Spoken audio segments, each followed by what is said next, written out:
Hi guys, so today I'm going to show you what I do in the off season when I'm not gardening. I make maple syrup. So this video is basically going to be the equipment you need to get started in a small little operation or production of making some maple syrup. So right now I've got about 55 taps going on in my property. I'm maxed out of how many trees that I have, so that's about the top end that I have. So I just walk through the basic equipment that I use for my maple syrup making, and hopefully that guys can help you guys if you're just getting started or if you have any issues as you are doing it yourself. So there's a few things for a small operation that I like to use. I use these buckets that you can get from any grocery store. They use the muffin mixes in them. I think they're like 16 liters. They're awesome, great for hauling, and they hold the sap really well. What I like to do is drill a hole in the side of my bucket here, so that you can put your tubing into the side. So what happens is when I first started, I drilled the holes in the top here, but right now it's pretty rainy out. So what happens is the rainwater gets in and it wrecks your sap. So what I finally figured out, or a friend of mine told me, is just drill a hole in the side, have your lid covered up, and you won't get water in your sap. So these are awesome. These are free from the grocery store. I've got a few of the old school buckets, but they're expensive. They're like $3-4 each, plus $3-4 for the lid, and then plus a tap. So it's a really expensive way to go. But this is basically the old school tap, metal one. It's pretty awesome. They're great. So a little hook there to put your bucket on, and here's the lid as well for it. So like I said, I've only got 2 or 3 of these. Too expensive. This is a much better option using your buckets. It'll save you a lot of money. So the next thing that you need is tubing. For the system that I use, pretty much every operation they'll use the tubing anyways, but for me I just use a short piece. So I tap my tree, cut a length that I need, and it goes down to the bucket. Next you need your spigots, or spiles, whatever you want to call them. So I've got 2 styles. I think I've only got the one here right now, but these ones are the max flow ones. They're 5/16 inch, and the other ones I have, they're 7/16. So apparently these max flow ones, they get 7% more sap from the tree. So I bought some last year, try them out. Do I know it's any different? I have no clue because I'm not a technical geek that way. I don't care, I just try it out, and if it works, I get sap. Hey, that's all that matters in the end. So basically what you do with your tubing here, this one here I've got set up, I've got 3 trees really close together. So I just tap the tree here, so it all goes into one bucket. Some of my trees, a lot of my trees are actually spread out, so I can only do 1 tap per tree, and I have to walk back and forth.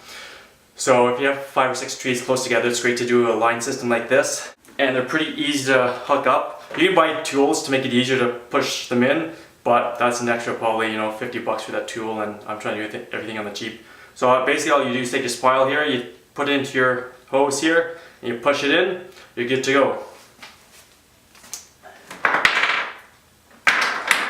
So the other thing you need as well, I'll show you this other connector I have. So if you're doing a line system like this, you need a 3-way connector here so that you can connect your hoses up, and then it flows down your tube to your bucket.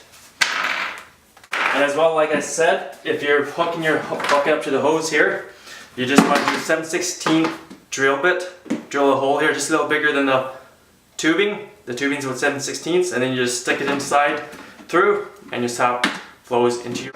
So the other thing you will need too when you're out there tapping your trees, which I've got a video on tapping trees, I'll post a link here for you guys to check out as well, is a drill. Doesn't matter what kind of drill. I like the cordless DeWalt, they work great. Right now I've got the 5/16 drill bit in, which is for these max flow ones with the 5/16. And the other drill bit I use is my 7/16 drill bit as well for the bigger taps that I have, and I've used them all up, and I'm just buying the 5/16 ones now. Try to keep everything standard.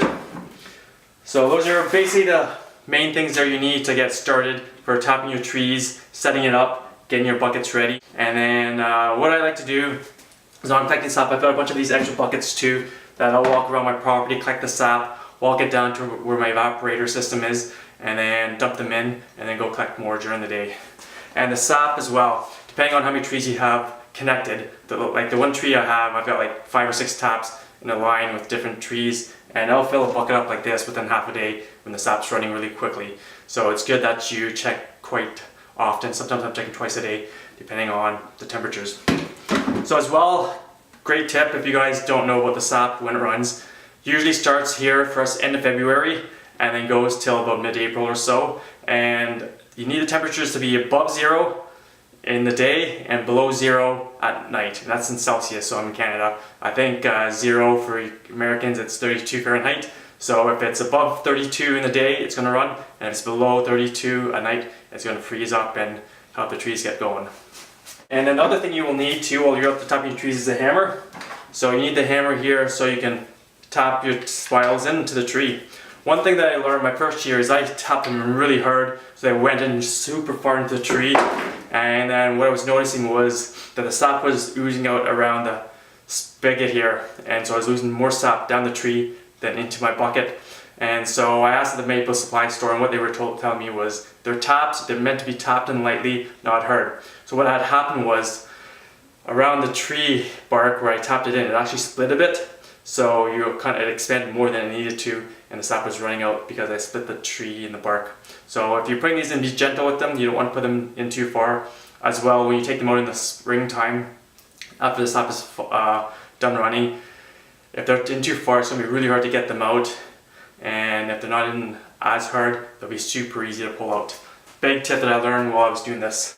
So after you boil, I've got a few different ways I do it. I've got some pots, big size pots. I don't have them in storage yet, but I use those for boiling over the fire. And I've got a really big evaporator pan that's 24 by 48 inches and 11 inches deep, and it boils how much is it? I think 10 gallons per hour on a new evaporator box that I built last year. So I'll post a link to my maple syrup video as well there, of my evaporator and my firebox, so you guys can check that out as well.